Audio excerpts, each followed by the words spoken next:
जब सुल्तान सलाहुद्दीन अयूबी ने 40 सलेबी कैदी खेमे के एक रस्सी से बांध दिए।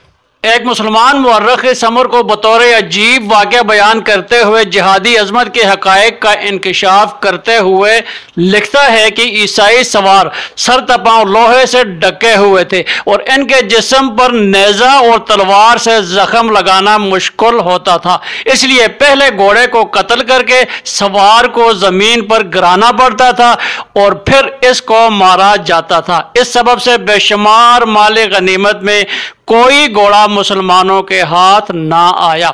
ईसाई मकतूलों के सख्त हैबतनाक नज़ारे मुअर्रिखों ने बयान किए हैं।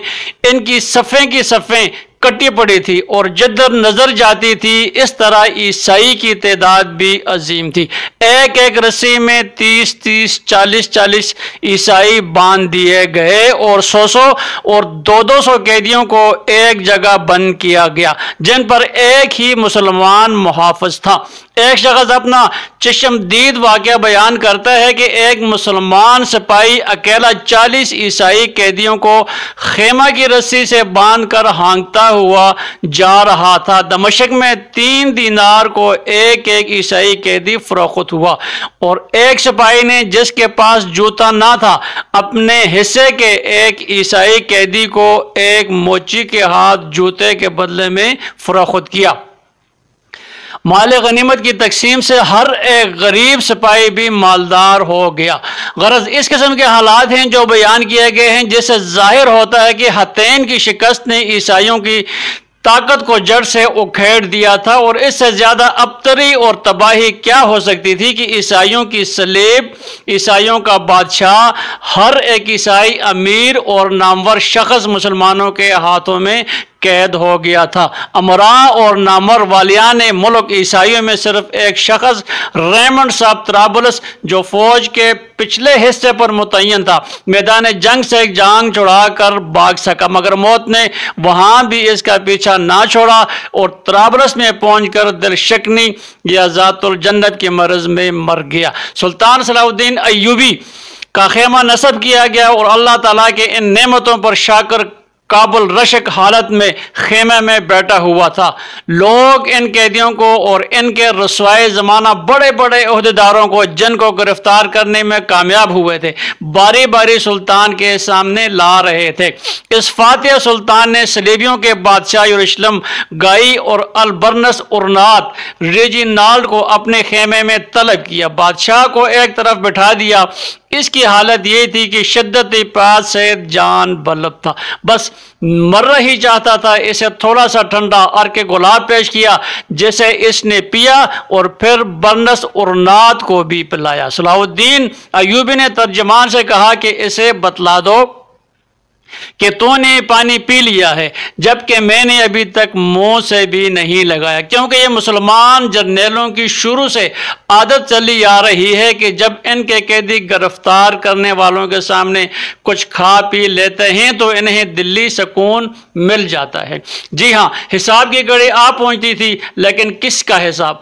उस उरनात रेजिनाल्ड का हिसाब, जो मुसलमानों को अजियतें और तकलीफ पहुंचाने, इनको बुरी तरह तड़पा तड़पा कर मारने और इनकी बदख्वाही और दुश्मनी में तमाम सलीबी अमरा में से पेश पेश रहता था, जो मुसलमानों से फ्रॉड करने, धोखा देने और वादे तोड़ने में बहुत गहरा आदमी था। सुल्तान सलाहुद्दीन अयूबी और उरनात के माबैन एक मुहादा तय पाया था, जिसके मुताबिक हाजियों और ताजरों के काफिले सहराए उर्दन से उरनात के किले करक के करीब से बड़े इत्मीनान से बिला खौफ गुजरते रहे। मिस्र और शाम के दरमियान भी एक रास्ता बराए आमद और रफत बन चुका था। ये दोनों शहर इस तरक्की पजीर बेदारी इस्लामी ब्लाक के दो अहम बाजू थे, जिसे नूरुद्दीन जंगी ने मुनज़्ज़म किया था, जिसका बाद में सलाहुद्दीन अयूबी वारिस बना था, जैसे कि हम पहले इसका जिक्र कर चुके हैं।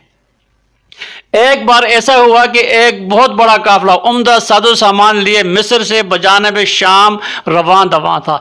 इन नफीस, उम्दा तरीन और बेश बहा ग्रां माया अशिया पर नजर पड़ते ही उरनात के लाल टपकने लगी। इसने तमाम वादों को पस से पुश डालकर कौल व करार को तोड़कर काफले को लूटा और सब अहले काफले को गिरफ्तार करके कैदी बना लिया। और फिर इनसे यूं कहने लगा कि अपने नबी मोहम्मद सल्लल्लाहु अलैहि वसल्लम से कहो कि वो यहाँ आए और तुम्हें छुड़ा कर ले जाए।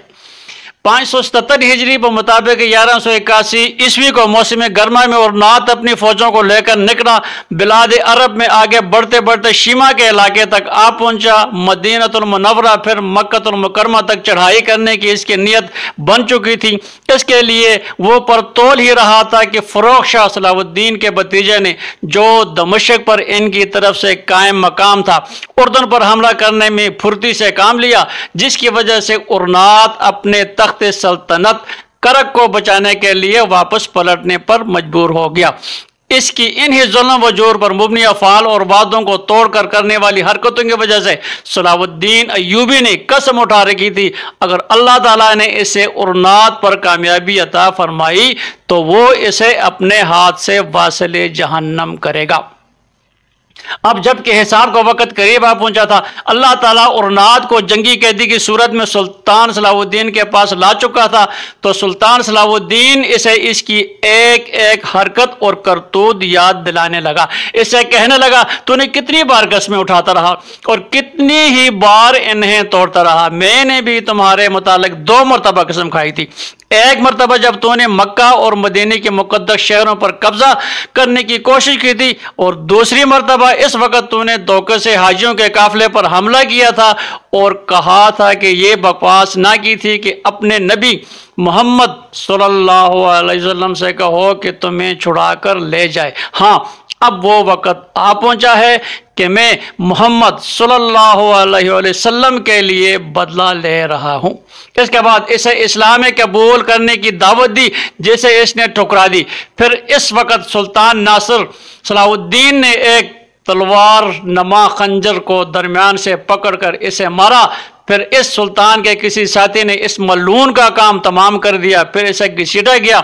मशहूर व मारूफ कैदियों को दमिश्क की तरफ चलाया गया और एक किले में इन्हें बंद कर दिया गया। इब्न शद्दाद के बकौल मुसलमानों ने वो रात इंतहाई मुसर्रत और खुशी वफरत व कमाल दर्जे की खुशी में बसर की। अल्लाह रब्बुल इज़्ज़त सुबूह व कुद्दूस की तारीफ़ों और शुक्राने के जुमलों से फिजा गूंज रही थी। अल्लाहु अकबर और ला इलाहा इल्लल्लाहु मुहम्मदुर रसूलुल्लाह सल्लल्लाहु अलैहि वसल्लम की सदाओं में इत्वार की सुबह तुलू हुई।